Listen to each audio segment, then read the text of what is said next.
Taste ചെയ്ത് നോക്കിയ സമയത്ത് ഇത് ബ്രെഡ് ആണെന്നൊന്നും പറയില്ല കേട്ടോ. സാധാരണ കേക്ക് പോലെ തന്നെയാണ് തോന്നുന്നത്. ഹായ്, ആദ്യം തന്നെ നിംഷാസ് കിച്ചന്റെ എല്ലാ വ്യൂവേഴ്സിനും നല്ലൊരു ക്രിസ്മസ് ആശംസിക്കുന്നു. അപ്പൊ ക്രിസ്മസ് ഒക്കെ ആയിട്ട് എന്താ എല്ലാവരുടെയും പ്രിപ്പറേഷൻസ് എല്ലാം കഴിഞ്ഞോ? അപ്പൊ ഇതിനു മുമ്പ് തന്നെ ഒരുപാട് recipes, Christmas special recipes share ചെയ്തിട്ടുണ്ടായിരുന്നു. അപ്പൊ കണ്ടു നോക്കാട്ടോ എല്ലാവരും. അപ്പൊ നമുക്ക് ഇന്നത്തെ റെസിപ്പി എന്താണെന്ന് നോക്കിയാലോ. അപ്പൊ ഇന്ന് തയ്യാറാക്കണത് വളരെ പെട്ടെന്ന് തന്നെ ബ്രെഡ് കൊണ്ട് ഒരു 10 മിനിറ്റ് കൊണ്ട് എങ്ങനെയാണ് ഒരു കേക്ക് തയ്യാറാക്കാന്നാണ്. അപ്പൊ ഇതില് ബേക്കിംഗ് ഒന്നും തന്നെ ആവശ്യമില്ല. അതായത് ഫയർലെസ് കുക്കിംഗ് ആയിട്ടുള്ള ഒരു കേക്കാണ് നമ്മൾ തയ്യാറാക്കുന്നത്. കുട്ടികൾക്ക് പോലും വളരെ എളുപ്പത്തിൽ തന്നെ തയ്യാറാക്കി എടുക്കാവുന്നതുള്ളൂ. അപ്പൊ നമുക്ക് ഇത് എങ്ങനെയാണ് തയ്യാറാക്കണേന്ന് നോക്കിയാലോ. അപ്പൊ നമുക്ക് ബ്രെഡ് കേക്ക് തയ്യാറാക്കാൻ വേണ്ടിയിട്ട് തുടങ്ങാം. അതിന് വേണ്ടിയിട്ട് ഞാൻ ഇതുപോലെ ബ്രെഡ് സ്ലൈസസ് എടുത്തിട്ടുണ്ട്. ഒരു 12 ബ്രെഡ് സ്ലൈസസ് ആണ് എടുത്തിരിക്കുന്നത്. അപ്പൊ ഈ ഒരു റെസിപ്പി തയ്യാറാക്കുമ്പോൾ ഇതിന്റെ വശങ്ങളൊക്കെ നമുക്കൊന്ന് കട്ട് ചെയ്ത് മാറ്റണം. അപ്പൊ ഏകദേശം ഒരേ ഒരു ഷേപ്പിൽ നമുക്കിത് കട്ട് ചെയ്തെടുക്കാം. അതായത് ഈ ഒരു ഹാർഡായിട്ടുള്ള ഒരു പോർഷൻസ് നമുക്ക് ആവശ്യമില്ല. അപ്പൊ ഏത് ടൈപ്പ് ബ്രെഡ് വേണമെങ്കിലും നിങ്ങൾക്ക് ഈ ഒരു റെസിപ്പിക്ക് വേണ്ടിയിട്ട് ഉപയോഗിക്കാം കേട്ടോ. ഇപ്പോൾ സാൻഡ്വിച്ച് ബ്രെഡോ അല്ലെങ്കിൽ സ്വീറ്റ് ബ്രെഡ്, മിൽക്ക് ബ്രെഡ് ഉപയോഗിക്കാം. പക്ഷെ വീറ്റ് ബ്രെഡ് അത്രയ്ക്ക് നന്നായിട്ട് വരില്ല. അതുപോലെ ബ്രെഡ് സ്ലൈസസ് എടുക്കുമ്പോൾ കുറച്ചൊരു വലിയ ബ്രെഡ് സ്ലൈസസ് എടുക്കാം കേട്ടോ. ഒരുപാട് ചെറുതായി കഴിഞ്ഞാൽ പിന്നെ നമ്മൾ ഒരുപാട് വെച്ച് കൊടുക്കേണ്ടി വരും. കേക്കിന് അത്രയ്ക്കൊരു വലിപ്പം കിട്ടില്ല. ഞാനിപ്പോൾ എടുത്തിരിക്കുന്നത് സാൻഡ്വിച്ച് ബ്രെഡാണ്. അപ്പോൾ എല്ലാം ഒന്ന് കട്ട് ചെയ്തതിന് ശേഷം ഞാൻ കാണിക്കാം. അപ്പോൾ കണ്ടില്ലേ, ഞാൻ ഈ ഒരു രീതിയിൽ ബ്രെഡ് എല്ലാം കട്ട് ചെയ്ത് വെച്ചിട്ടുണ്ട് കേട്ടോ. ഇനി ഇത് നമുക്ക് മാറ്റി വയ്ക്കാം. ഇതിന് വേണ്ട ബാക്കി കാര്യങ്ങളൊക്കെ ഒന്ന് റെഡിയാക്കാം. ഇനിയിപ്പോൾ ഇതിന് വേണ്ടിയിട്ട് ഞാനിവിടെ എടുത്തിരിക്കുന്നത് പഞ്ചസാര പൊടിച്ചതിലേക്ക് വെള്ളം ഒഴിച്ചു കൊടുത്തിട്ട് അതിലേക്ക് കഴിഞ്ഞ ദിവസം നമ്മൾ തയ്യാറാക്കിയ പൈനാപ്പിൾ ജാം ഉണ്ടല്ലോ, അത് ചേർത്തിട്ട് മിക്സ് ചെയ്യാണ് ചെയ്തിരിക്കുന്നത്. പൈനാപ്പിൾ ജാം നന്നായിട്ട് മിക്സ് ആയിട്ട് വരണം. അല്ലെങ്കിൽ നിങ്ങൾക്ക് പഞ്ചസാരയും വെള്ളം കൂടി നന്നായിട്ട് മിക്സ് ചെയ്തതിന് ശേഷം ഒന്ന് തിളപ്പിച്ചെടുക്കാം. അതായത് ഒരുപാട് തിക്കായിട്ട് വരരുത് കേട്ടോ. പക്ഷെ ഈ ഒരു വെള്ളത്തിന് നല്ല മധുരം വേണം. അപ്പൊ സാധാരണ നമ്മൾ പ്ലെയിൻ സിറപ്പൊക്കെ തയ്യാറാക്കിയില്ലേ, അപ്പൊ അതിന് പകരമാണ് ഇത് ഞാൻ തയ്യാറാക്കിയിരിക്കുന്നത്. ഇതിനിപ്പോ ഒരു ഫ്ലേവറിന് വേണ്ടിയിട്ടാണ് പൈനാപ്പിൾ ഞാൻ ചേർത്തിരിക്കുന്നത്, അതായത് പൈനാപ്പിൾ ജാം. അല്ലെങ്കിൽ നിങ്ങൾക്ക് ഇതിന് പകരം ചെറി സിറപ്പ് വേണമെന്നുണ്ടെങ്കിൽ ഉപയോഗിക്കാം. ഇപ്പൊ നമ്മൾ ബ്ലാക്ക് ഫോറസ്റ്റ് കേക്കിലൊക്കെ ഉപയോഗിക്കില്ലേ, ആ ഒരു രീതിയിൽ വേണമെന്നുണ്ടെങ്കിൽ, അല്ലെങ്കിൽ ഇപ്പൊ സ്ട്രോബെറി ഇട്ടിട്ട് ബോയിൽ ചെയ്തിട്ട് ആ ഒരു സിറപ്പ് വേണമെന്നുണ്ടെങ്കിൽ ഉപയോഗിക്കാം. അതായത് ഏത് ഫ്രൂട്ട്സിന്റെ സിറപ്പ് വേണമെങ്കിലും നിങ്ങൾക്ക് ഉപയോഗിക്കാം. അല്ലെങ്കിൽ ഇപ്പോൾ റെഡിമെയ്ഡ് ആയിട്ട് വാങ്ങിക്കുന്ന മിക്സ്ഡ് ഫ്രൂട്ട് ജ്യൂസ് അല്ലെങ്കിൽ പൈനാപ്പിൾ ജ്യൂസ് അതൊക്കെ ചേർത്തിട്ട് പഞ്ചസാര ചേർത്തിട്ട് തിളപ്പിച്ചിട്ട് അങ്ങനെ വേണമെന്നുണ്ടെങ്കിൽ നിങ്ങൾക്ക് എടുക്കാവുന്നതുള്ളൂ കേട്ടോ. ഇതിപ്പോൾ ഫ്രഷ് ആയിട്ട് വീട്ടിൽ തയ്യാറാക്കിയ പൈനാപ്പിൾ ജാം ആയ കാരണം നല്ല ഫ്ലേവർ ഉണ്ട്. ഒന്നും കൂടിയും ഇതിലേക്ക് ഒരു ഫ്ലേവറിന് വേണ്ടിയിട്ട് പൈനാപ്പിൾ എസൻസ് ആണ് ഞാൻ ചേർത്ത് കൊടുക്കുന്നത്. കാരണം അല്ലാന്നുണ്ടെങ്കിൽ പിന്നെ ബ്രെഡിന് തീരെ ഫ്ലേവർ ഉണ്ടാവില്ല. അപ്പൊ നമ്മൾ വളരെ എളുപ്പത്തിലുള്ള രീതിയിലാണ് തയ്യാറാക്കുന്നത്. ഇതല്ലാതെ ചോക്ലേറ്റ്സ് ഒക്കെ ചേർത്തിട്ട് നിങ്ങൾക്ക് വേണമെന്നുണ്ടെങ്കിൽ തയ്യാറാക്കട്ടെ. ഞാനിപ്പോൾ വളരെ എളുപ്പത്തിലാണ് തയ്യാറാക്കുന്നത്. അപ്പോൾ പൈനാപ്പിൾ എസൻസ് നമുക്ക് ഇതിലേക്ക് ഒരു 1/4 ടീസ്പൂണോളം അളവിൽ ഒഴിച്ചു കൊടുക്കുക. ഒരുപാട് വേണ്ട, 1/4 ടീസ്പൂൺ മുതൽ ഒരു 1/2 ടീസ്പൂൺ വരെയൊക്കെ ആവാട്ടോ, കുഴപ്പമൊന്നുമില്ല. അതിനുശേഷം നമുക്ക് ഇതുപോലെ ഒന്ന് മിക്സ് ചെയ്ത് കൊടുക്കുക. ഇതിന് ഒരുപാട് തിക്കില്ല കേട്ടോ, അതൊന്ന് ശ്രദ്ധിക്കുക. ജാം ചേർത്തിട്ട് ഒരു വിസ്കോ അല്ലെങ്കിൽ ഒരു സ്പൂൺ ഉപയോഗിച്ചിട്ട് നന്നായിട്ട് മിക്സ് ചെയ്തെടുത്താൽ മതി. ഇനി ഇത് നമുക്ക് മാറ്റി വയ്ക്കാം. പിന്നെ ഞാൻ ഇതിന് വേണ്ടിയിട്ട് എടുത്തിരിക്കുന്നത് വിപ്പിംഗ് ക്രീമാണ്. ഏതെങ്കിലും നല്ല ബ്രാൻഡ് വിപ്പിംഗ് ക്രീം ഇതിന് വേണ്ടിയിട്ട് ഉപയോഗിക്കാം കേട്ടോ. ഇത് നമുക്കൊന്ന് വിപ്പ് ചെയ്തെടുക്കാം. അതായത് ലോ സ്പീഡിൽ തുടങ്ങിയിട്ട് ഹൈ സ്പീഡ് വരുന്ന ഒരു രീതിയിൽ നന്നായിട്ട് വിപ്പ് ചെയ്തെടുക്കാം. ഞാനിതൊന്ന് നന്നായിട്ടൊന്ന് വിപ്പ് ചെയ്തെടുക്കട്ടെ.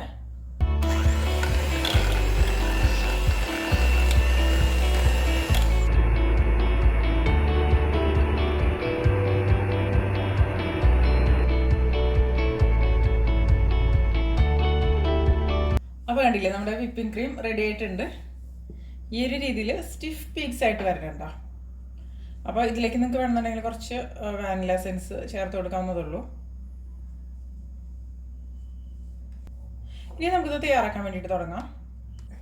ഇനി ഞാനിവിടെ ഒരു ബോർഡ് എടുത്തിട്ട് അലുമിനിയം ഫോയിൽ പേപ്പർ വെച്ച് കവർ ചെയ്തെടുത്തിട്ടുണ്ട്. അല്ലെങ്കിൽ സാധാരണ കേക്കൊക്കെ ഫ്രോസ്റ്റിംഗ് ചെയ്യുന്ന ഒരു ബോർഡ് ഉപയോഗിച്ചാൽ മതി. ഇനി നമുക്ക് ഇതിൻ്റെ മുകളിലേക്ക് കുറച്ച് വിപ്പിംഗ് ക്രീം വെച്ച് കൊടുക്കാം കേട്ടോ. ഇത് കറക്റ്റായിട്ട് ഇരിക്കാൻ വേണ്ടിയിട്ടാണ് ഈ ഒരു രീതിയിൽ വെച്ച് കൊടുക്കാം, സെൻട്രലായിട്ട്.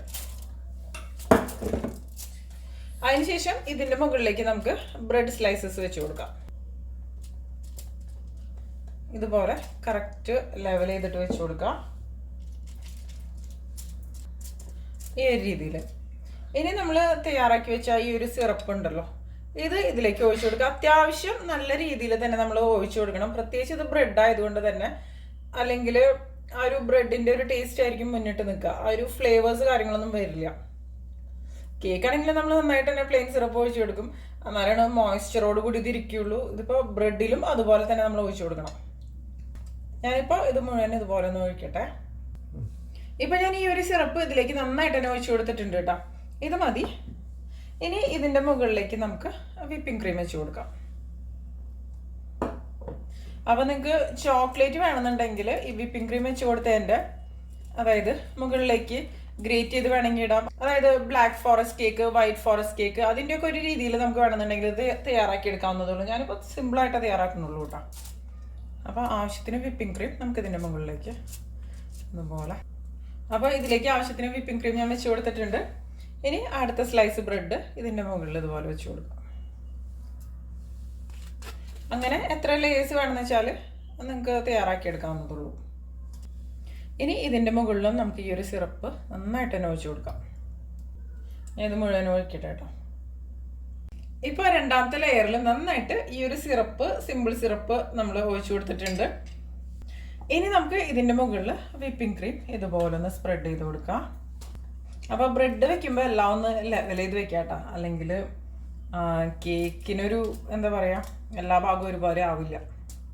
അപ്പോൾ വിപ്പിംഗ് ക്രീം കൂടുതൽ വേണമെന്നുണ്ടെങ്കിൽ കൂടുതൽ വെച്ച് കൊടുക്കുക. എങ്ങനെയാണ് നമ്മുടെ ഇഷ്ടത്തിനനുസരിച്ച്. പിന്നെ നിങ്ങൾക്ക് വേണമെന്നുണ്ടെങ്കിൽ വിപ്പിംഗ് ക്രീം വെച്ച് കൊടുത്തിട്ട് ഇതിൽ ഫ്രൂട്ട്സ് കട്ട് ചെയ്തിട്ട് ഇടണമെങ്കിൽ ഇടയ്ക്ക് ഫ്രൂട്ട്സ് കട്ട് ചെയ്ത് ഇടാം. അതൊക്കെ ചെയ്തെടുക്കാവുന്നതുള്ളൂ കേട്ടോ. ഇനിയിപ്പോൾ ഇതിൻ്റെ മുകളിലേക്ക് അടുത്ത ലെയർ ബ്രെഡ് കൂടി ഇതുപോലെ നമുക്ക് വെച്ച് കൊടുക്കാം. ഇനി ഇതിൻ്റെ മുകളിലേക്ക് നമുക്ക് സിമ്പിൾ സിറപ്പ് ഒഴിച്ചു കൊടുക്കാം. ഇനി അവസാനത്തെ ലെയറിൻ്റെ മുകളിലേക്കും ഞാൻ ഈ ഒരു സിറപ്പ് ഒഴിച്ചു കൊടുക്കണം. ഇപ്പോൾ ഈ സിറപ്പ് കഴിയാറായിട്ടാണ്. അത്യാവശ്യം നല്ല രീതിയിൽ ഒഴിച്ചു കൊടുക്കണം. അത് പ്രത്യേകം ശ്രദ്ധിക്കുക. ബ്രഷൊക്കെ വെച്ചിട്ട് നമ്മൾ ഒഴിച്ചാലും എന്താ പറയുക, അത്രയ്ക്ക് അങ്ങോട്ട് ആവില്ല. അപ്പോൾ സ്പൂണോ അല്ലെങ്കിൽ എന്തെങ്കിലും ബോട്ടിലൊക്കെ ആക്കിയിട്ട് ഒഴിക്കണതായിരിക്കും കൂടുതൽ നന്നായിട്ട് വരാം. അപ്പോൾ ഇത് മുഴുവൻ ഞാനിതിലേക്ക് ഒഴിച്ചു കൊടുത്തിട്ടുണ്ട്. ഇനി ഇതിൻ്റെ മുകളിലും നമുക്ക് വിപ്പിംഗ് ക്രീം ഇതുപോലെ വെച്ച് കൊടുക്കാം. അപ്പോൾ നിങ്ങൾക്ക് 4 ലെയറോ 5 ലെയറോ അങ്ങനെ നമ്മുടെ ഇഷ്ടത്തിനനുസരിച്ച് എത്ര ലെയേഴ്സ് വേണമെന്നുണ്ടെങ്കിലും കൊടുക്കാവുന്നതുള്ളൂ. അപ്പോൾ ഞാനിത് ഒരുപാട് വലുതൊന്നല്ല തയ്യാറാക്കുന്നത്. പ്രത്യേകിച്ച് ഇപ്പോൾ ബേക്കിംഗ് ഒന്നും ചെയ്യാത്തവരാണെന്നുണ്ടെങ്കിൽ ഈ ഒരു രീതിയിൽ വളരെ എളുപ്പത്തിൽ തയ്യാറാക്കിയെടുക്കാവുന്നതുള്ളൂ. അതുപോലെ ഇതിൻ്റെ വശങ്ങളിലും ഞാൻ ഇതുപോലെ വിപ്പിംഗ് ക്രീം വെച്ച് കൊടുക്കണം. വശങ്ങളിലും അത്യാവശ്യം നന്നായിട്ട് തന്നെ വെച്ച് കൊടുക്കാം. അപ്പോൾ ഈ കോർണേഴ്സിലും എല്ലാവിടെയും നന്നായിട്ട് തന്നെ വെച്ച് കൊടുക്കും. ഇനി ഇത് നമുക്ക് നന്നായിട്ടൊന്ന് ലെവൽ ചെയ്ത് കൊടുക്കാം കേട്ടോ.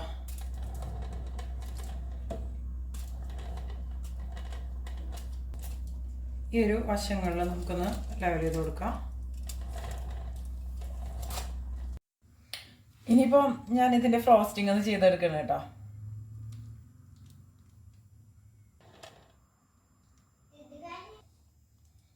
ഞാനിനിയിപ്പോൾ ഇതിൻ്റെ മുകളിലേക്ക് കുറച്ച് ഷുഗർ സ്പ്രിങ്കിൾസ് ഇട്ട് കൊടുക്കണം കേട്ടോ. അപ്പോൾ കണ്ടോ, നമ്മുടെ ബ്രെഡ് കേക്ക് റെഡി ആയിട്ടുണ്ട്. ഇനി ഇത് നന്നായിട്ടൊന്ന് സെറ്റ് ചെയ്തെടുക്കാം ഫ്രിഡ്ജിൽ വെച്ചതിന് ശേഷം. എന്നിട്ട് കട്ട് ചെയ്യാം കേട്ടോ. അപ്പോഴായിരിക്കും നന്നായിട്ട് തന്നെ വരിക.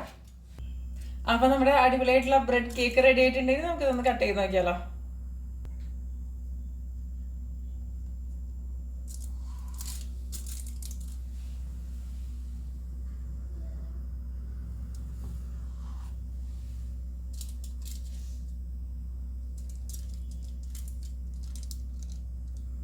കണ്ടോ ഇതിൻ്റെ ടെക്സ്ചർ കണ്ടോ?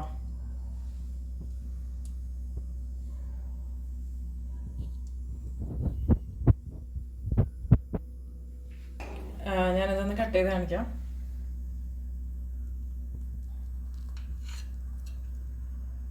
കണ്ടോ, അടിപൊളിയായിട്ട് തന്നെ വന്നിട്ടുണ്ട്. അപ്പൊ നമ്മുടെ ടേസ്റ്റി ആയിട്ടുള്ള ബ്രെഡ് കേക്ക് റെഡി ആയിട്ടുണ്ട്. നിങ്ങൾ തയ്യാറാക്കി നോക്കുക. അപ്പൊ ഞാൻ ടേസ്റ്റ് ചെയ്ത് നോക്കിയ സമയത്ത് ഇത് ബ്രെഡ് ആണെന്നൊന്നും പറയില്ല കേട്ടോ. സാധാരണ കേക്ക് പോലെ തന്നെയാണ് തോന്നുന്നത്. നമ്മളിതിലേക്ക് പൈനാപ്പിൾ ജാം അതുപോലെ പൈനാപ്പിൾ എസൻസ് ഒക്കെ ചേർത്ത് കൊടുത്തുല്ലോ. അതുകൊണ്ട് തന്നെ അതിന്റെ ഒരു ഫ്ലേവറാണ് ഇതിന്റെ ബേസിന് വന്നിരിക്കുന്നത്. അപ്പൊ അത് സ്കിപ്പ് ചെയ്യാതെ തന്നെ ചേർക്കാം കേട്ടോ. അപ്പോഴായിരിക്കും നന്നായിട്ട് തന്നെ വരിക. അതുപോലെ നല്ല മോയ്സ്ചർ ആയിട്ടുള്ള ഒരു ബേസ് തന്നെയാണ് ഇതിനുള്ളത്. അപ്പൊ നിങ്ങൾ തയ്യാറാക്കി നോക്കുക. അതിനുശേഷം നിങ്ങളുടെ അഭിപ്രായങ്ങളൊക്കെ പറയാം. പ്രത്യേകിച്ച് ക്രിസ്മസിന്, ഇപ്പൊ ക്രിസ്മസ് എന്ന് പറയുമ്പോ ഇപ്പൊ ഇന്നാണല്ലോ, ന്യൂ ഇയറിന് ഒക്കെ തയ്യാറാക്കി നോക്കുക. അല്ലെങ്കിൽ ബർത്ത്ഡേ, വെഡിങ് ആനിവേഴ്സറി അതുപോലുള്ള ഒക്കേഷൻസിനൊക്കെ വളരെ പെട്ടെന്ന് ഒരു 10 മിനിറ്റ് കൊണ്ട് നമുക്ക് തയ്യാറാക്കി എടുക്കാവുന്നതുള്ളൂ. കേക്ക് ബേക്ക് ചെയ്യേണ്ട ഒരു സമയം ഒന്നും ആവശ്യമില്ലല്ലോ. അപ്പൊ തയ്യാറാക്കി നോക്കുക. അതിനുശേഷം നിങ്ങളുടെ അഭിപ്രായങ്ങളൊക്കെ പറയാം. അപ്പൊ നമുക്ക് മറ്റൊരു അടിപൊളി റെസിപ്പി വീണ്ടും കാണാം.